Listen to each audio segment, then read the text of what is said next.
What is up, fam? If this is coming in. So, the thumbnail you seen was the thumbnail I was going to use last night. I tried to go live for you guys. I was thinking I was going to be able to because I did before with Brandon in that same spot. But I don't think it came out good for you guys. But it wouldn't let me do anything. I couldn't get on you. I couldn't do anything last night. With that big storm that's rolling in, there was so much cloud cover and everything. Yeah, I just couldn't. But here, I'll wait a few minutes, see if anybody jumps on. I really just wanted to come on because now I'm in an area where I'm getting signal. So I wanted to check in with you guys because the next location I'm heading to, nothing. Like I can't even shoot a text out or receive a text if I want. So that's where I'm going to be here in a bit. Some mountains, or at least where I was yesterday. Oh, what's up, fam? Man, I don't have my glasses on. Dang it, I didn't bring my glasses. This is going to be tough reading, you guys. But I did just want to get, I felt bad because I couldn't go live. And I know some of you might have been excited for that last night because I was too. But it just wouldn't let me. So I'm checking in between locations at an area that I can get reception. Because where I'm heading next, what's up, Rick? What's up, brother? Because where I'm heading next, I definitely can't go live. Like, it's real bad. Where like if we get hurt, it's bad. You can't shoot a text, can't receive a text. John, yeah, man, what's up, brother? Yeah, you miss a lot of them, don't you? Because it's crazy. I can't ever really give you guys a heads up, and I feel bad when I do and it doesn't work out. So like the heads up I gave you guys last night didn't even pan out. I couldn't do it. So then I feel bad. So I am glad when I can just pop up that at least a few of you can show up usually. Here, let me turn the camera. Ooh, here comes the boat. Let me show you some of this stuff. This is gnarly in the water here. Turn around, you.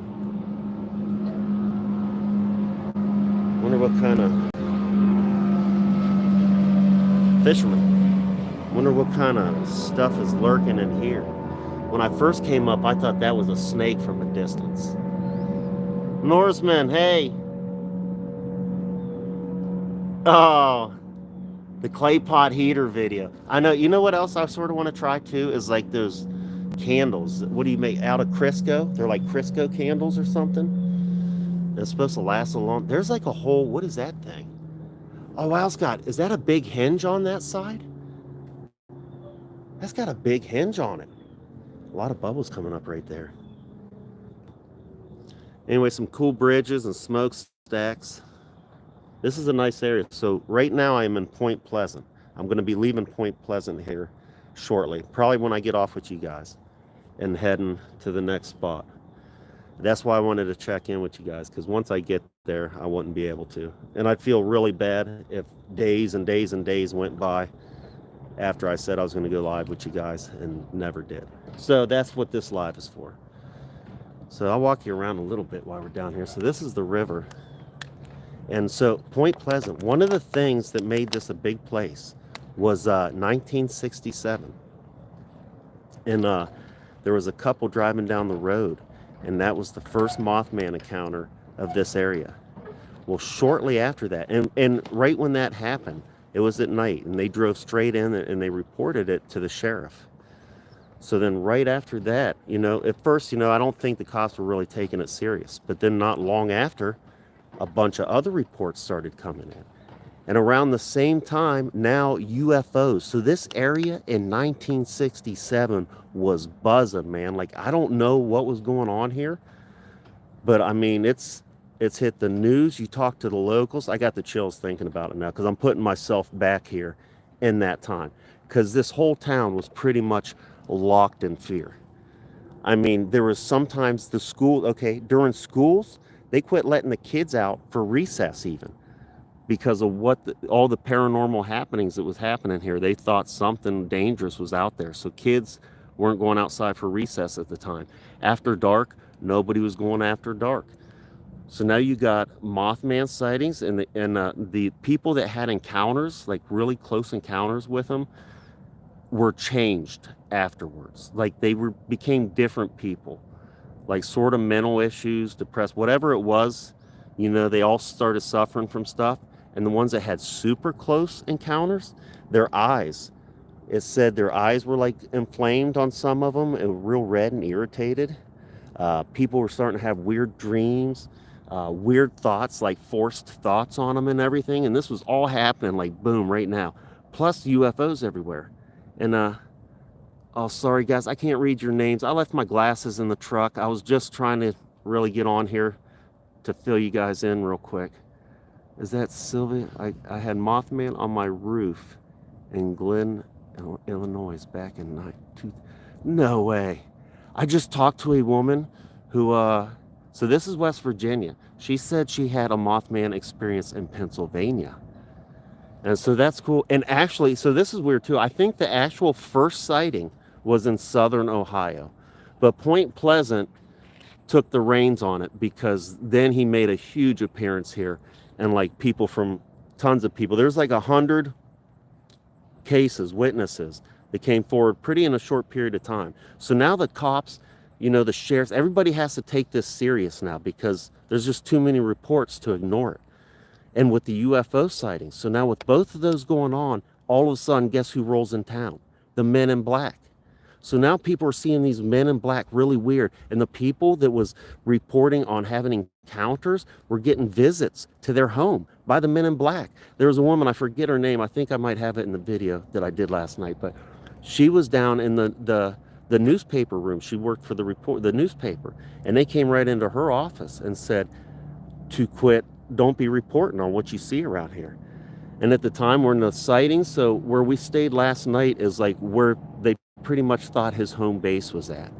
And because that's where a lot of the sightings seem to start. And it's always seemed to sort of go back to the TNT bunker area. So that's where we stayed last night. And it is so freaking creepy out there, guys. But anyway, so this town was really just struck and overcome with this for that stretch in that 1 year, 1966 to 1967. So then some people started having these dreams and stuff and started saying that these sightings was like a bad omen. Like, so Mothman, they're feeling is something bad is about to happen. And then other people said they thought it was like the angel of death that everybody was seeing. Shortly after that, one of the biggest, probably worst bridge collapses as far as like fatalities and just how it all goes down happened shortly after that.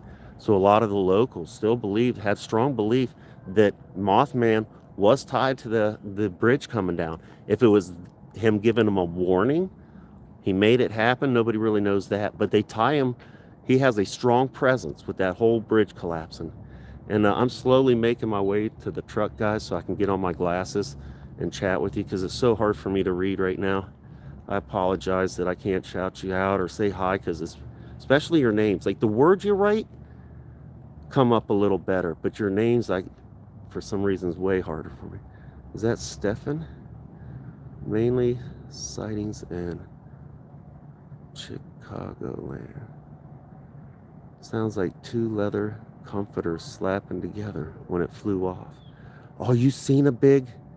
I had a Mothman on my roof, and that'd be crazy. Whew, man, wouldn't you love to get that on camera? So yeah, this place was humming, man, from 66 to 67. And just paranormal crazy between the UFOs and Mothman. And like hit the citizens hard. Well, also, there was, now back before, so people started digging. Some people started thinking too, like, okay, could this possibly start maybe from somewhere earlier? You know, like maybe there's signs of something before Mothman. And so when you go back before, when they started settling this area, there was a tribe here. And there was a chief. His name was Chief Cornstalk. It's a funny name, Chief Cornstalk. But, and his son. And they were actually murdered over a land dispute with some settlers. Well, it was said that right before Chief Cornstalk died, he cursed the land with his final breaths. So then some people will take it all the way back to this all started because of the curse that was placed on the land by Chief Cornstalk. And so they have a wall here. Now this thing actually flooded some years back. And they put all this up, like the water was all the way up here, I think. Maybe even came into town. So that's what this is actually. This is like a flood barrier. And look, so they do got some depictions. Now, before I ever knew the story of Chief Cornstalk, me and the family came up here. It was daytime, and his statue's over here. It just made me laugh. I felt bad because just when you see him, I'm like, cool, he looks really cool, and then you see his name. It's like, man, wouldn't you want a name like, you know, Big Bear, or, you know, Lionhead, or, you know, something, Eagle, Cornstalk. But old Cornstalk, to some people, had something going for him, because whatever he said still affects the land to this day. And there's Chief Cornstalk. There's old boy right there.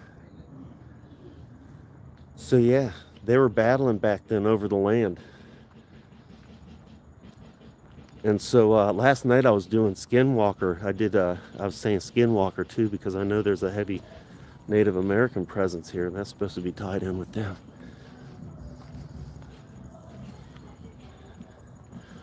But I think, I don't know where there's the RV. Is that Doug's RV? So they're rolling in the RV. I truck camped last night. And where we're going now, I do have my tent with me. But man, I was in such a rush. I've left a lot of important things behind. So, video me. Okay, that's my family. I do got to talk to them too before I take off, because I will have no service here shortly, guys. But anyway, just want to let you know we're out. We're filming some creepy, good Spooktober videos for you guys. And I can't wait for this next spot. It's going to be scary. Definitely, I had some stuff happen to me and Brandon, where we're about to go to. So I'm already, since that's happened, it already makes me nervous going in. But anyway, guys, we're about to do that. I got to call my family, tell them I love them, and not to worry if they don't talk to me for 24 hours, because they're not going to be able to. Anyway, guys, until next time, peace. Love you.